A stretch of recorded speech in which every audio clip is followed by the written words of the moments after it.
Ura mbi lumin mat përgjatë superstradës Milot Lezhë ka pësuar dëmtime. 4 këmbët mbështetëse në anën veriore janë gërryer nga erozioni, duke rritur rrezikun për stabilitetin e saj.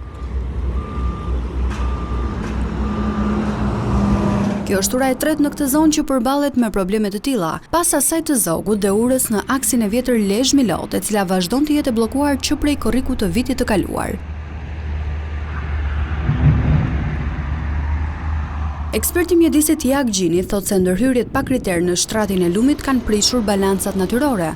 Pikëpari duhet merren ato masa që e kanë përkeqësuar situatën, ndalimi të ndërhyrjeve që e përkeqësojnë situatën.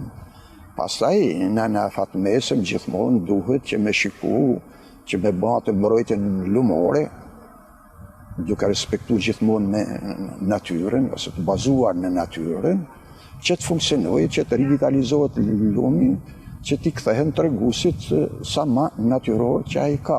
Me një gjatësi rreth 300 metra, ura mbi lumin mat përgjatë superstradës Milot Lezhë u ndërtua në vitin 2002 me mbështetjen e qeverisë italiane dhe që pra asaj kohe nuk ka pasur ndërhyrje për frenimin e erozionit në këmbët e saj dhe forcimin e tyre. Ajo është një nyje shumë e rëndësishme e lidhjes së veriut me pjesën tjetër të vendit.